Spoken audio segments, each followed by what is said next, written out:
orí ẹ burú lẹ́yìn ìgbà yẹn ló pè mí ẹ lọ sí invest àbí kí lẹ́ ń pè àwọn widow lẹ́yìn ṣe bíi pé kìnní you don't need láti máa sober ẹ need láti máa sunkún but the way you people are doing that is as if pé inú yín dùn bọ́kọ yín ṣe kú bẹ́ẹ̀ lẹ ṣe ń ṣe wo bẹ́ẹ̀ ṣe understand títí yín nìyẹn ṣọmọ pé ẹ̀yin lẹ́yìn wà ń bẹ́ẹ̀ we that we are outsider tí à ń wò láwo pé à ń pé ṣé kí wà ní ìtumọ̀ gbogbo kan tẹ̀ ń ṣe though you need to make yourself happy o but eléyìí tẹ̀ ń ṣe yẹ to me you may not understand but nǹkan tí mo ṣáà máa sọ ni pé ṣáà mọ nǹkan tó ń ṣe o mo wípé o kéré mọ́ òun dàgbà sí ni o ṣáà mọ nǹkan tó ń ṣe kọ́tẹ́ máa sọ fún ẹnìyẹn o tó kó má lọ wọnú ẹgbẹ́ ayé lọ.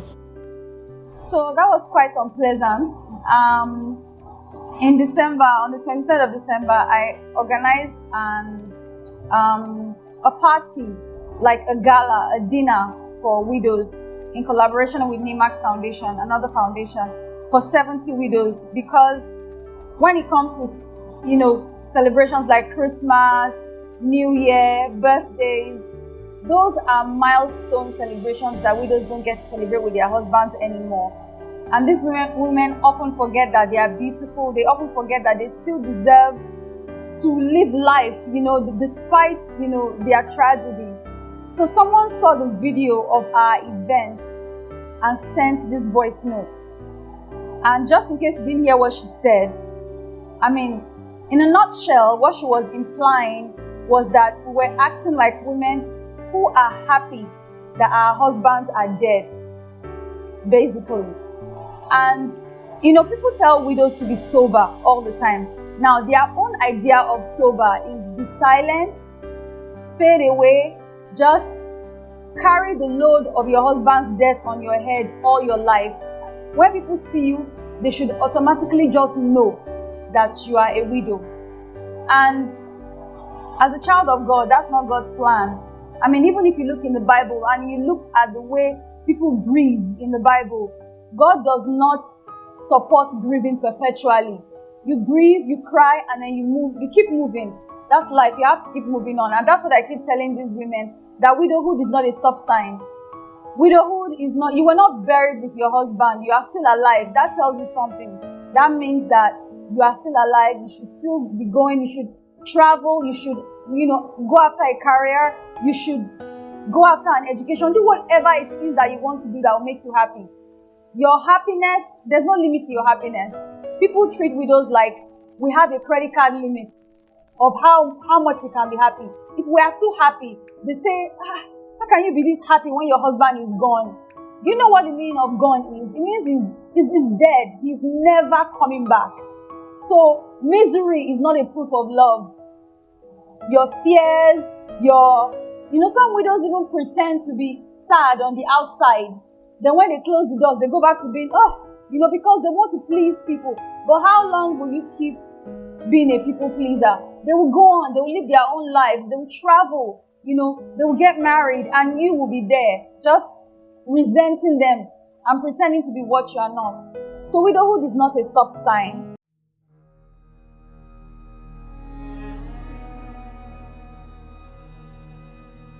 I have a foundation in my late husband's name, Joan-Stephen Purple Heart Foundation for Widows. It is specifically for widows and their children, to take care of them both financially, mentally,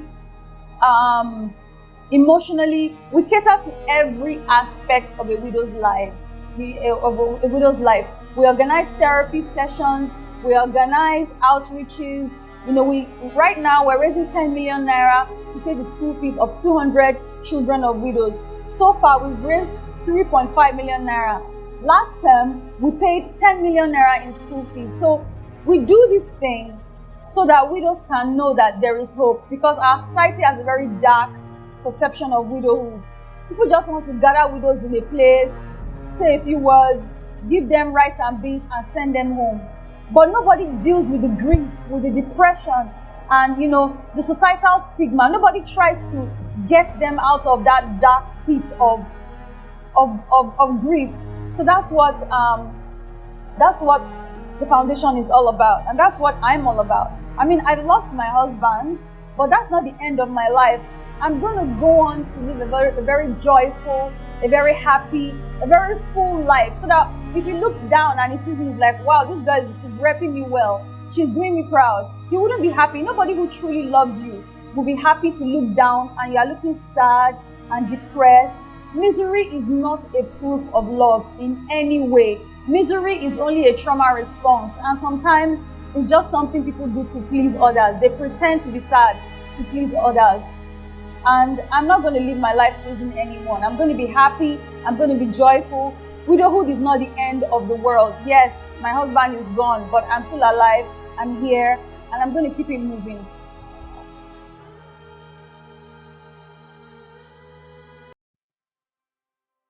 So unfortunately, our society has a very dark perception of widowhood and widows and how they should be treated. And once you lose your husband, it's kind of like you are a house that the roof has been taken off. So all kinds of birds will flying and try to perch on you, try to take advantage of you. It's exactly like that.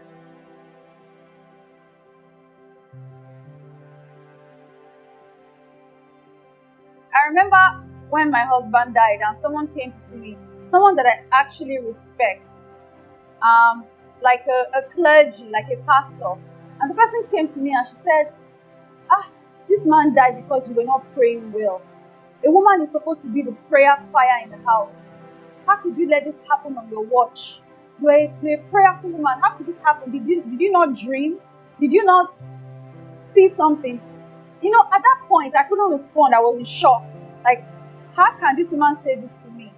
And, you know, I always tell people that it's actually a thing of pride for you to think that you have the life, you have the power to make someone alive and make them die. Yes, the Bible says that the power of life and death is in the tongue, but we live in a fallen realm where bad things happen to good people, and sometimes you have absolutely no control over these things. And sometimes people will try to guilt trip you for your loved one dying, as if their lives are in your hands and you control when they live and when they die. You know, experiences like that. I have experiences of some of my married friends who are no longer my friends, by the way.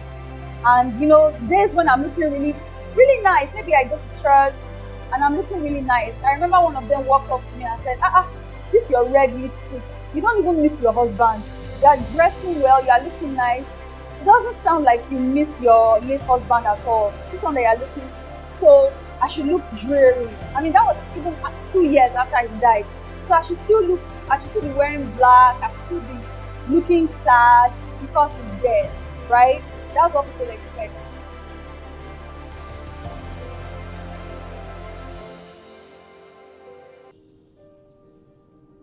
Another thing is how men try to take advantage of you as a widow.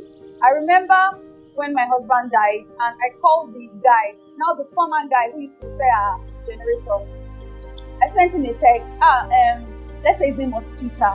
Oh, Mr. Peter, please, I need you to come and help us fix the gen. Then he sent me heart emojis, you know, and I had to tell him that this is Mrs. Stephen. He now said, I know, babe, how are you?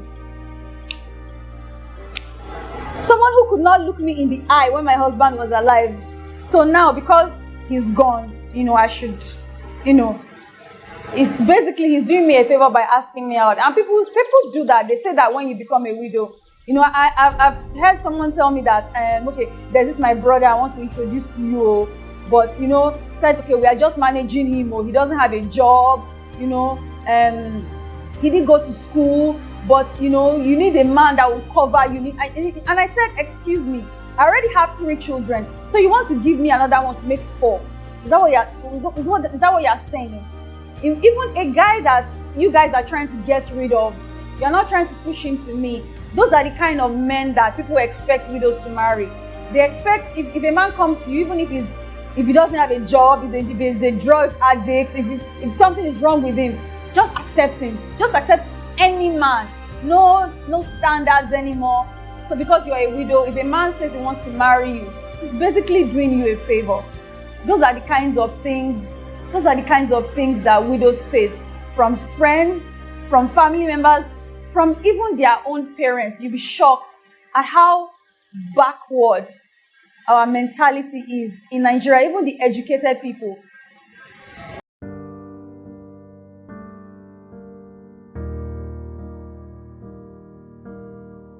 First of all, he was a fantastic husband. Like, when I hear some things that men do on the internet to their wives, I cannot relate, because my husband was amazing. Amazing. You know, it was one of those guys that, when we had our baby, some men, they can't change diaper, they are clueless. It's like he knew what to do. I didn't have to tell him, I didn't have to teach him anything. Like, he got it right the first time. That's the kind of person he is, just to give you a backstory. So when he was leaving the house that day, I kind of had like a feeling that he shouldn't have gone. But where he was going to help someone. And that was who he was. He loved help. We couldn't say no to helping people. And I told him, why not just stay at home today? It's a Friday. I think Father's Day was just a few weeks before that. So I had ordered small chops just to surprise him, because I couldn't afford it on that day. So he said, don't worry, just give me 2 hours, I'll be back. So of course, I was at home. We had 2 children at the time.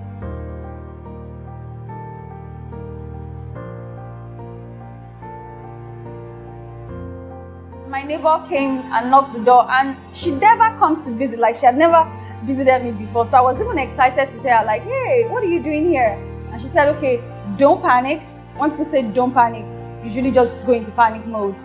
I heard that your husband has been rushed to the hospital just beside us here, and they're asking you to come. And Patrick and I, we've never had a nanny or anything. It has just been both of us taking care of the kids. So I just bundled the children and we went to the hospital together. So apparently when I got to the hospital, I entered the hospital and there was nobody inside. It was empty. So I'm thinking, what's going on here? Like, there's nobody. And then I called the number that they gave me, and the lady said, Madam, come outside. So I went outside, and there was a keke napep outside the hospital. My husband was in the keke napep, and he had his head bandaged. His head was like twice the size of it.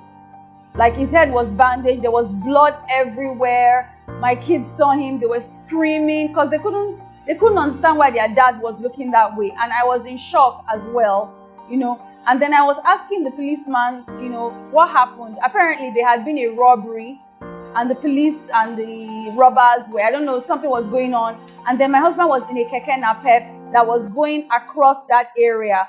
And they sprayed the keke, the tricycle, that's what they call it. And he had a bullet to the head. So it was a bullet to the head, and I guess the hospital, they didn't know what to do with him, because when I asked them, why didn't you just rush him into surgery to try to extract this bullet? They said they didn't have blood. Nigerian hospitals.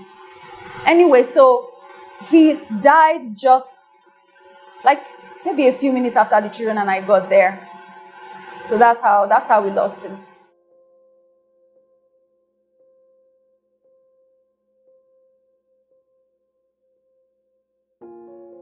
Don't ever think that you have forever. I remember when the same pastors that joined us as a married couple came to bury my husband. It was so surreal seeing the same 3 guys that joined us in marriage coming to bury him. You say those vows, you think you have some 60, 70 years, but sometimes that's not the case. And then, make sure that you marry a kind person, because when you're gone, what people are going to remember the most about you is not how rich you were, but how you made them feel. And Patrick made us feel loved. He made us feel seen. He validated us. He was kind whether people were watching or not. He was kind whether you were the gate man or the CEO. That's every single person who has something to say about him has that to say, And then when we were getting married, we didn't have a lot of money, and people kept telling us, oh, why not just wait? Imagine if we had waited, we were married for 6 years, so I was lucky to be able to get 6 years. Who knows how many years I would have gotten if I had waited. So if you are with the right person, just take a leap of faith, I guess. Marry a kind person. And to married people, some things, when you lose someone, some things become so mundane. Some unnecessary quarrels, some unnecessary silent treatments. I mean, Imagine if your spouse walks out of the house angry and that's the last time you ever saw the person. I know some widows who had a fight with their husbands.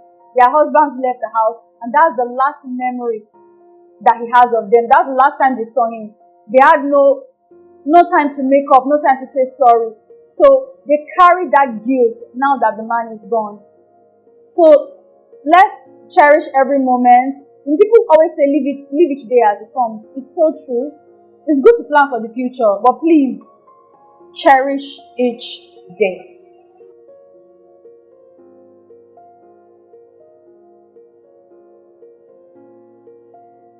I grew up in a church where teenagers were encouraged to pray. The pastors will tell you, pray about your future. We read all kinds of books. We read Tim LaHaye books.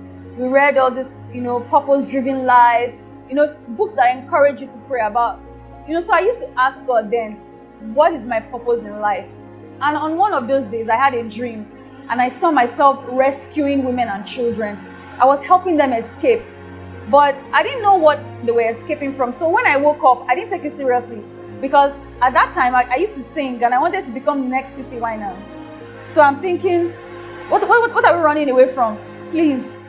That dream was probably something I watched in a movie and I'm just, reenacting it. Now, when Patrick died, I found that I was pregnant with our third child, like 2 days later. So then I had to go into motherhood the third time around. And then becoming a single mom all of a sudden. And that alone is a lot of trauma for me because I grew up in a single parent household and vowed that I would never be a single mom. So it was kind of like history was repeating itself. So it was a very difficult moment for me.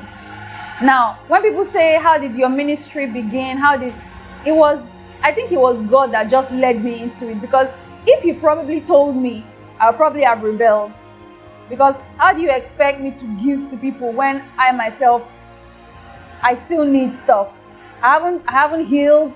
I still need therapy, and you're asking me to go serve, people who are going through the same thing as me. But how it started was, I write a lot. So I started writing on my page and just chronicling what I was going through as a young widow, because I couldn't find anyone who understood my pain, my struggles, and, my challenges. So I was looking for people like me.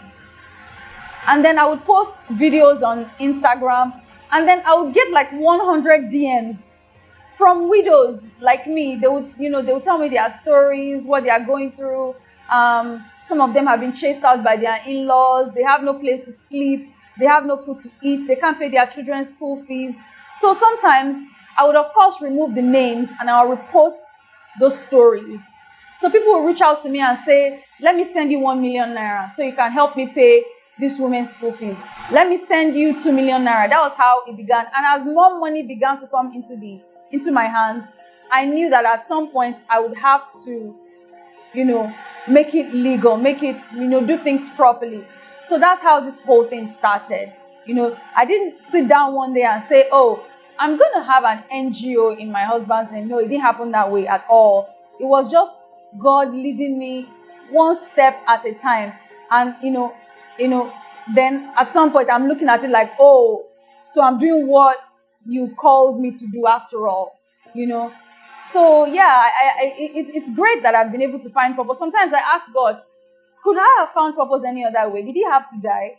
I will never know, But I think my life is so far is a testament that pain has a purpose. It's not a waste, because God does not waste anything. He's a very resourceful God. He uses everything: joy, pain, your past, no matter how bad your past has been.